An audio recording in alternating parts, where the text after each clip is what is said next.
Amelia Earhart loved science, especially the science of flying. She is one of the most famous woman airplane pilots in the world today. She was the first woman to fly across the Atlantic Ocean alone. She was the first person to fly across the Pacific Ocean alone, and she set many other flying records as well. Today, she is taking a break from her flight around the world to come in and tell us her story. Would you please welcome Amelia Earhart?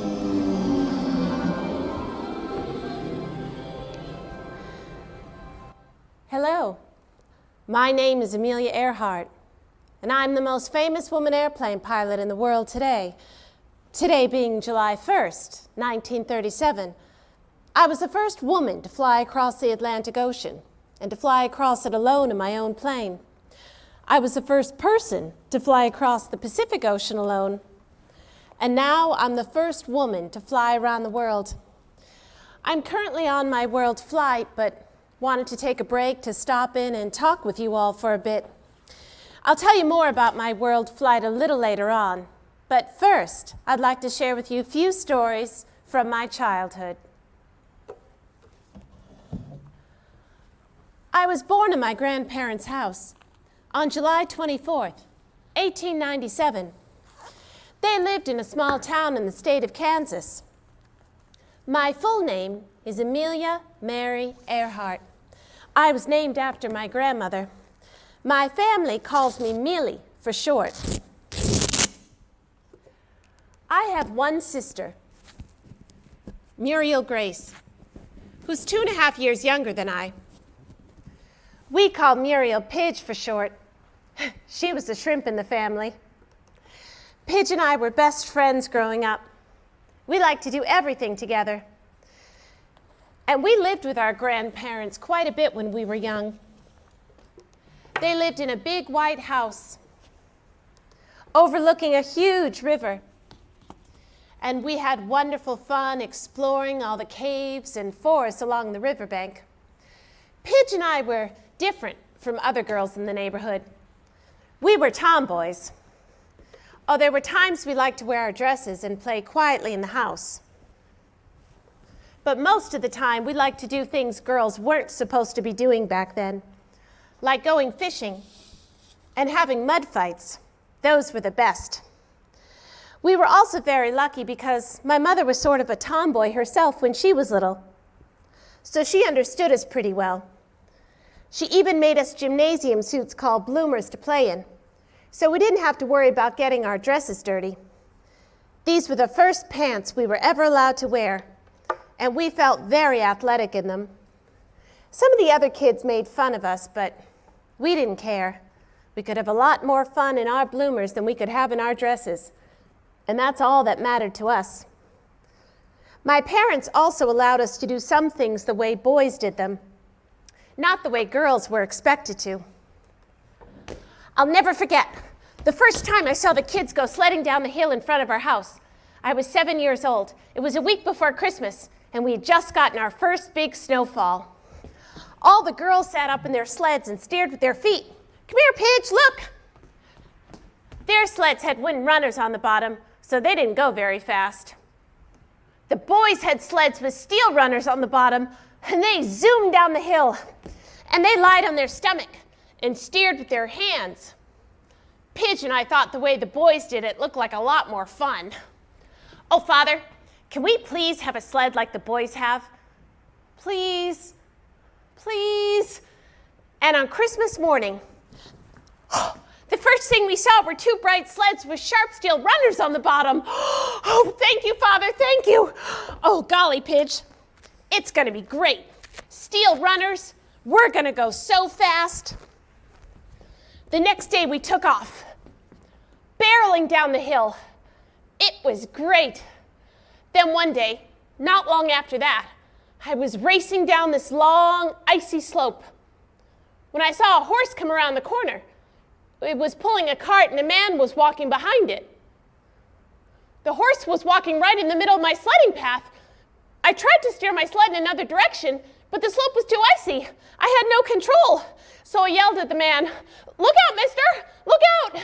But he couldn't hear me. My sled was going faster and faster. The horse was getting closer. "Look out, mister! Look out!"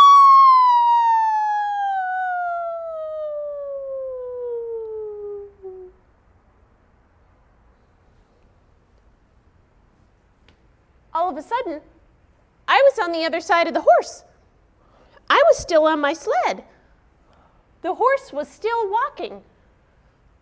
I had gone right underneath the horse, right in between its front and its back legs.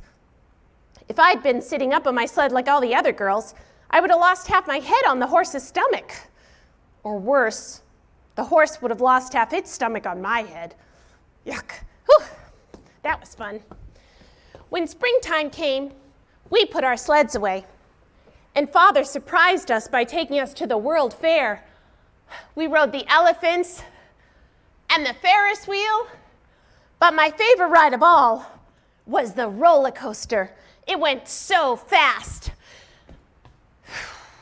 Mother and Father thought it was much too dangerous for us to go on. So, when Pidge and I got home, we decided to build our own roller coaster. We got long planks of wood for the track and hammered them together all the way from the top of the garage to the ground and out into the backyard. For the cart, we got a big box and put our roller skate wheels on the bottom.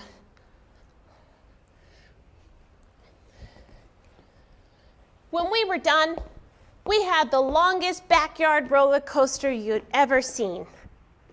I was the first to try it because everyone else was chicken. I got in the cart, rolled it back and forth a couple times, and pushed off as hard as I could. I went all the way to the bottom of the track, out into the backyard. Just missing the oak tree by this much. It was great.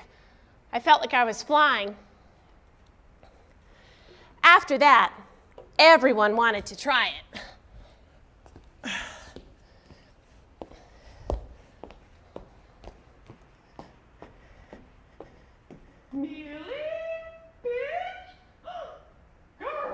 Oh, then my grandmother saw us and made us take it apart. Rats. Over the next few years, Father taught us how to play baseball and tennis. And one Christmas we asked him for a football, and he gave it to us. Pidge and I had wonderful fun growing up.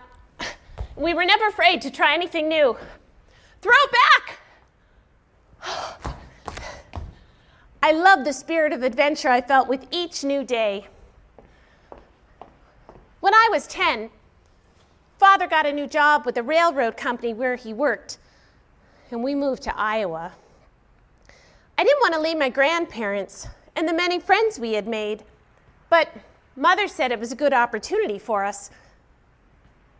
And it was. We lived in a beautiful house, and Mother could hire a housekeeper to help with the chores. Every Saturday afternoon, Father came home from work early to play with us and all our friends. One Saturday afternoon, we were playing outside, waiting for Father to arrive.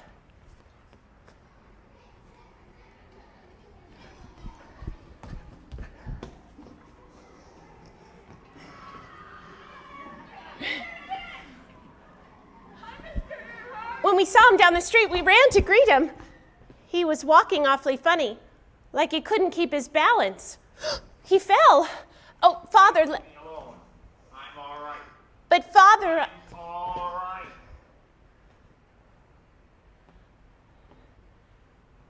Slowly, we followed him home.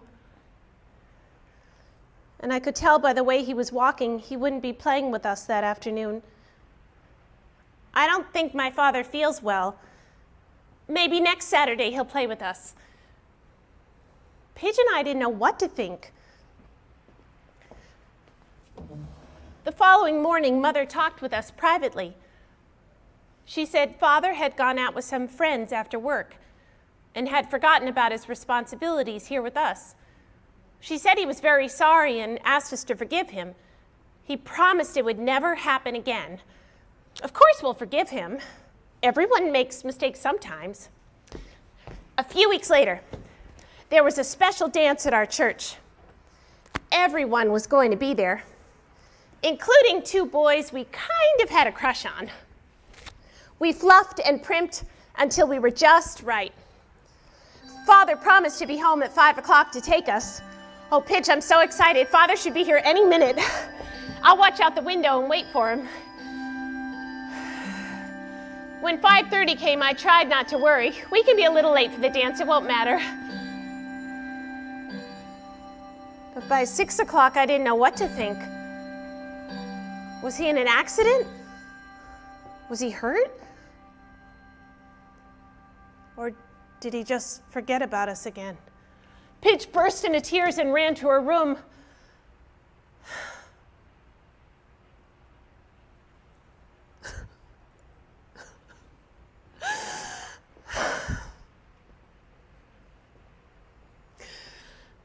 I didn't want to cry, but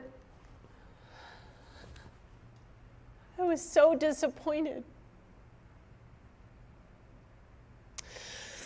Why can't he be like he was before? Over the next few years, things got worse and worse, and finally my parents decided to separate. Pidge and I moved to Chicago with my mother, and my father moved to a different state to start a new job. I felt really sad leaving my father because I loved him very much, but I knew he was sick, and I knew he had to get well before we could ever be a real family again. When we arrived in Chicago, we lived with some friends of ours until we could find a place of our own. I enrolled in Hyde Park High School and studied as hard as I could because I wanted to go to college. And a lot of girls didn't do that back then. I graduated with real high marks. You know, I think I always did well in school because ever since I was little, I loved to read, especially books about math and science. After I graduated high school, I enrolled in a women's college in Pennsylvania. This summer, I was 19. I went to camp with some girls from school. There I met a boy named Ken, who was tall, blonde, the most handsome boy I'd ever seen. A lot of the girls seemed to like Ken. He didn't seem to have a special girlfriend. He also didn't seem to notice me more than anyone else, but I definitely noticed him. Well, Ken liked to play tennis, and so did I. The problem was the girls played against the girls and the guys played against the guys. Well, I didn't think that was fair, and I said so. So one day, they decided to have a tournament and mix the girls and guys together. They had us stand in two lines facing each other so they could pair us up. And I kind of, watched to see where Ken was standing. And then I got myself right in line. So I was standing right across from Ken. Sure enough, we were paired up together and beat everyone else in the tournament. Afterwards, we walked a bit. You know, I've never seen a girl play tennis as well as you. Want to play tomorrow? Sure I do. From then on, we started doing everything together. We took long walks and talked for hours. Ken liked to read too, and we enjoyed many of the same books. May I hold your hand?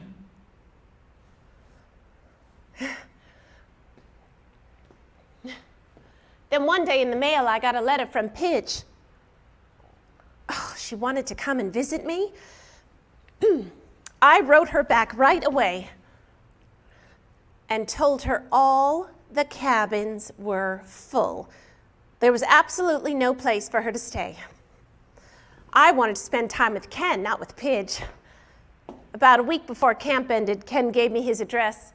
We promised to keep in touch and see each other again real soon. When I went to college, science was my favorite subject, but I didn't know what I wanted to do or what I wanted to be. Well, after a year of college, I decided I wanted to become a doctor. Then one Christmas, I went to visit Pidge, who was going to school in Canada. It was 1917. The whole world was at war. It was World War I. The men in Canada had been fighting in the war for about 3 years. and many had come home blinded. They couldn't see anymore. Many were paralyzed in wheelchairs. They couldn't walk anymore. I had never seen what happened to people in a war before. I decided to stay here in the hospital and help. I became a nurse's aide. I changed dirty sheets, scrubbed out bedpans. I helped put fresh bandages on the men's wounds. I would push them around in their wheelchairs. I worked 12-hour days, and the work was hard, but it was good work. I was helping these men get well again. During my free time, I'd go out to the flying field near the hospital where the pilots trained.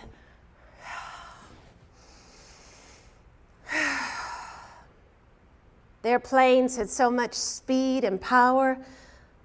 I'd love the chance to go up in one of those.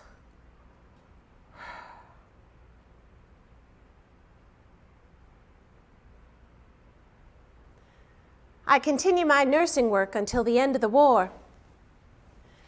Then my mother asked me to move out to California to live with her and my father. My father had started a new job and wanted us to go and live there with him. Well, I was so excited by this news that I decided to go. You know, California was a long, long journey. And even though some people were flying airplanes, planes really couldn't fly very long distances. So the only way to get there was by train. When I arrived in California, it was warm and beautiful. I really thought I was going to like living here.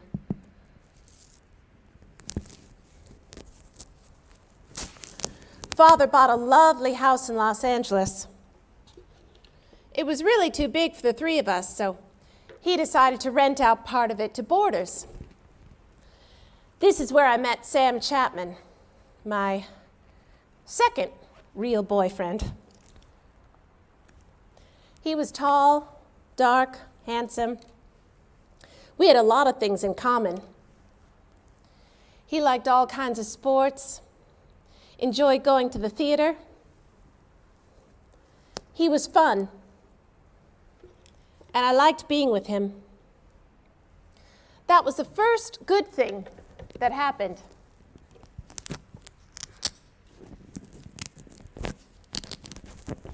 The second was the fact that there were airplanes all over the place. There was a big flying field near our house where we lived. Every Saturday afternoon, the pilots would get together and have airplane circuses, as they called them. Sometimes the pilots would stay around and take people up in their planes for short hops, as they called them. So one day, I decided to pay a pilot $10 to take me up in his plane for 10 minutes. He gave me a helmet and goggles like these to wear because there was nothing covering us in the cockpit where we sat. We had to protect ourselves against the wind and the dust. I climbed into the front of the plane. The pilot climbed in behind me, and then he started up the engine. Slowly, we started down the runway, which was basically a dirt road. Was I scared? Oh boy, you bet I was. But I was even more excited than scared. We started going faster and faster until we were up. We were flying. The noise of the engine just pounded through my head. And when I finally got up the courage to look down, it was great.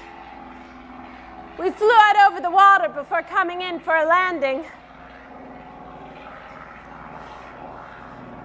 The landing was rough, and the dirt smacked against my face.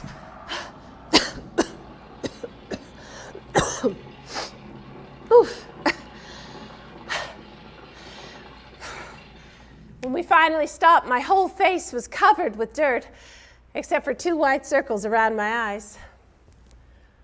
I felt happier than I'd ever felt in my life. I was hooked. I knew I had to fly.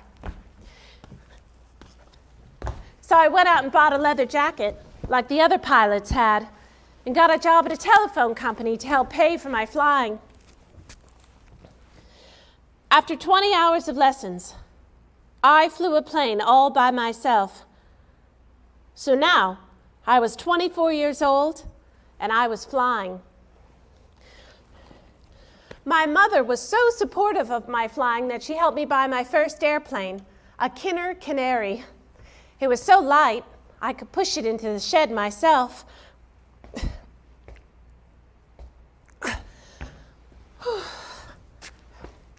I took a few other part-time jobs after that to help pay for my flying, which was a pretty expensive hobby. And I got up for a flight every now and then, but not nearly as often as I wanted.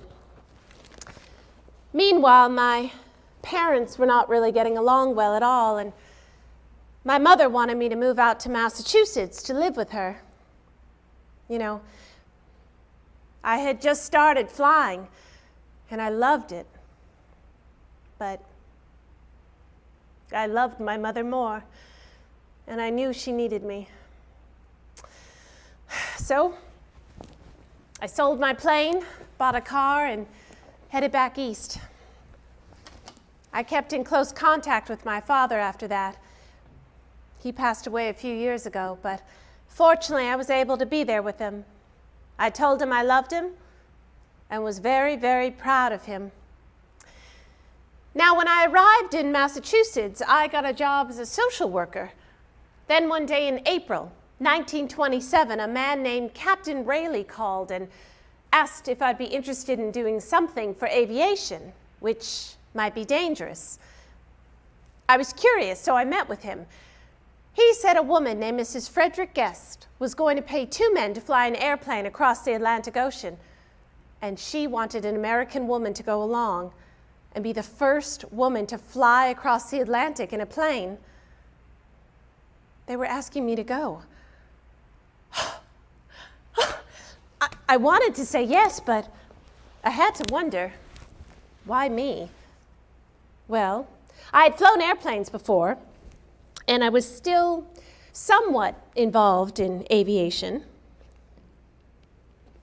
I had a good education and could write well. They wanted me to keep a journal during the flight.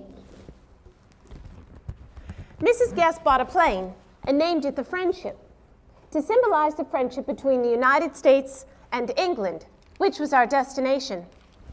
Because we were flying out over the water, the wheels were taken off and long pontoons were put on instead, in case we had to make an emergency landing in the water.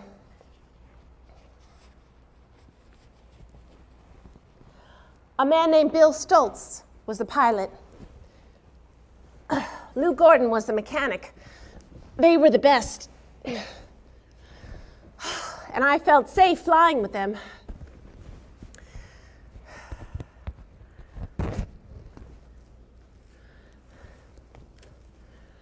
The first part of the flight was from Boston to Newfoundland, and from there we took off for England.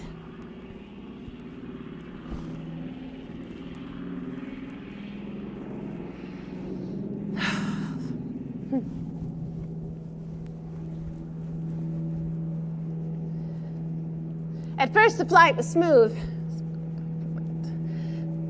but before long we were surrounded by fog.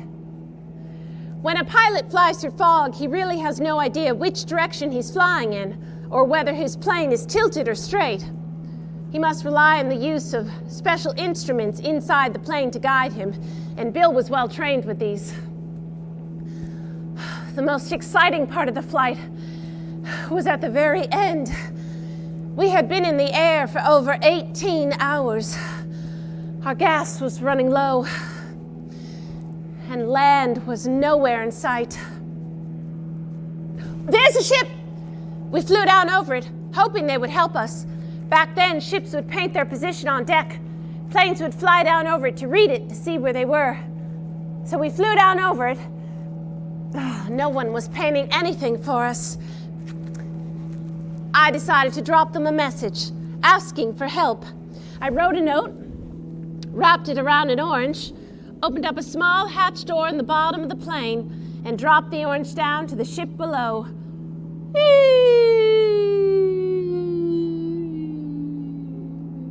Splash. Now we had a decision to make. Do we keep on flying, hoping we're going in the right direction? Or do we land in the water and signal for someone to come pick us up? We decided we'd come this far, we were going to go for it. So we flew for another hour. Another ship. Once again, we flew down over it. No one was on deck at all.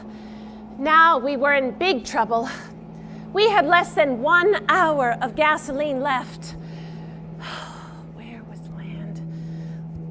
Wait, there? Land? We didn't know if it was land or just a shape of land made from clouds at a distance. We were so desperate, we didn't know if we were seeing things or not. My eyes were glued to the front of the plane as Bill flew in closer. Yes, it was land. Bill had to fly the plane perfectly level because we were so low on gas it wouldn't have gotten to the engine otherwise. Whew. Whew. We landed in the water, about a half-mile from shore. Lou tied the plane up to a large buoy so we wouldn't drift back out to sea.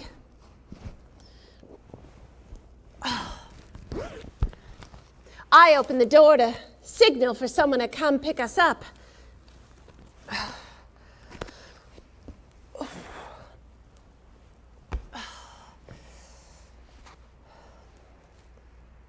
No one was around. Oh, then we saw 3 men walk by. Hey, over here. They saw me, waded into the water, looked a little closer, and then turned around and left. Oh, another man walked by. Yoo-hoo! Hello? Hello? He couldn't hear me. Oh, I got out my handkerchief. Everyone knows this means you need help. Oh, he saw me, took off his hat, waved back, hi! And then turned around and left. What did he think I was doing, jumping jacks? About another hour, a larger boat came out to tow us back to shore. What a relief. We learned we had landed in a place called South Wales rather than Southampton, where we had intended. No wonder no one was there to meet us. We were in the wrong place. Then we took a ship back to the United States, where there was parade after parade to honor us. This flight was a turning point in my life. I decided from then on to make flying my career. So for the next 2 years, I traveled all over the country, flying many different airplanes, setting many new records, and meeting many interesting people, one of whom was a man named George Putnam. I fell in love with George, and when I was 34 years old, we were married. He has supported my flying 100%, even though I have surprised him once in a while. One morning after breakfast, I stood up, looked him straight in the eye, and said, I want to fly across the Atlantic Ocean, and I want to do it alone in my own plane. Even though I know he thought I was completely crazy, he said, all right, I'll help you get ready for it. Up until then, only one person had flown across the Atlantic Ocean alone. His name was Charles Lindbergh. And on May 20th, 1927, he flew his plane from New York to Paris, France. It took him 33 hours. Lindbergh was a hero because he had proven you could travel long distances in an airplane. Nevertheless, it was still a long, dangerous journey, but I wanted to do it because I knew I could make it. I spent months getting ready for the flight. I had to learn how to use special instruments like Bill used on my flight with him in case I encountered some bad fog or a storm. Finally, the day for departure arrived. May 20th, 1932. 5 years to the day after Lindbergh flew across the Atlantic.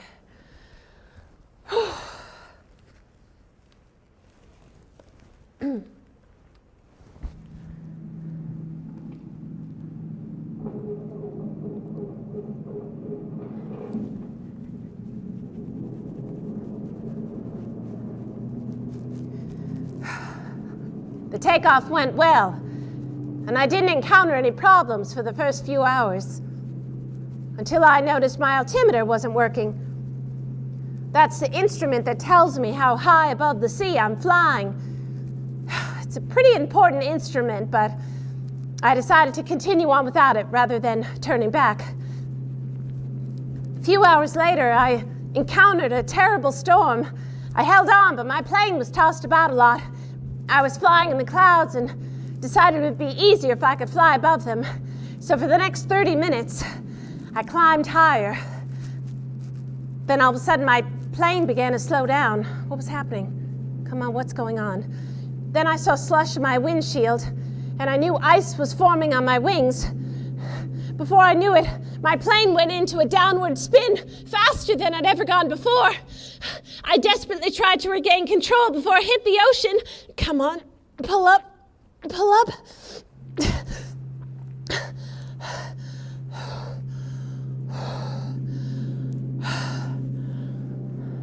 Next thing I remember is looking out my window, seeing the white caps of the waves just below me.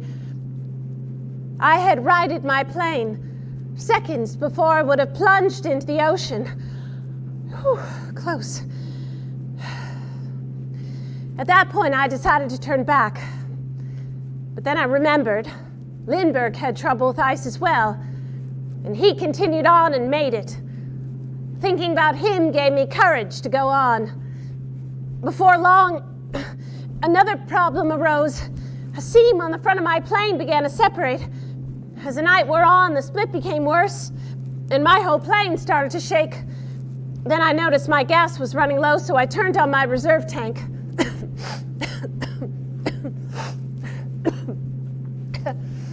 A few seconds later, I felt a wetness on my neck. When I looked over, my fuel line was leaking. Gasoline was dripping all over me. If even a spark came into the cockpit, my whole plane would blow up. Where was land?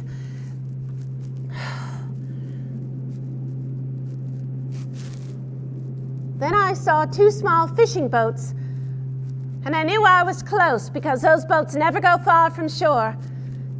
I flew on, looking for a landing strip, but I couldn't find one.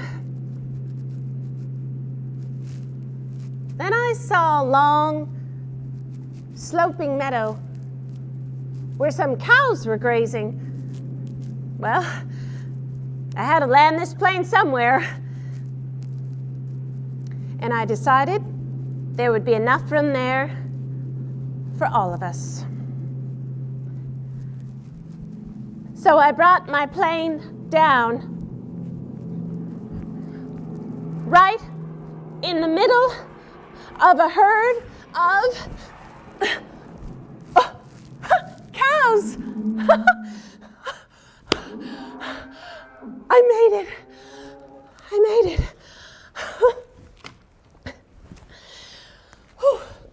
The owner of the farm quickly ran out to greet me. I learned I had landed in Northern Ireland rather than England as I had intended. I was close. Then I cabled my husband to let him know I had arrived safely. This flight was very important for me because now I was the first woman and only the second person to fly across the Atlantic Ocean alone. I began to think if I could do this, I could do almost anything. My next 2 record-breaking flights were from California to Mexico and up to New Jersey. Then I decided to fly across the Pacific Ocean alone. I'd flown the Atlantic. Why not the Pacific? Everyone was very excited I had made this flight, and I was mobbed at the airport afterwards. When I came in, I told you I was on my flight around the world. Well, this is a picture of the plane I'm flying in now. Because it's a long, dangerous journey, I have a man traveling with me named Fred Noonan. He's my navigator. It's his job to make sure I'm traveling in the right direction at all times. This is a map of our route. The red lines show all the places we've stopped so far. I'm flying around the world as close to the equator as possible because it's the longest possible route, and no one's ever done this before. Next, we'll be taking off from a place called New Guinea, and then my next stop is right here in Howland Island. Howland Island is a very small island in the middle of the big Pacific Ocean, so we have to make sure we're traveling in the right direction at all times, or else we'll have trouble finding it. From there, we go into Hawaii, and then back home to California, where we hope to arrive by the 4th of July, just in time to see the fireworks. You know, 16 years ago, I flew my very first airplane, and a lot of people thought I was crazy, but I didn't care what they thought, because I knew I wanted to fly. So I went to school, I worked hard, I learned a lot from other people, and here I am, flying around the world. My dreams have come true.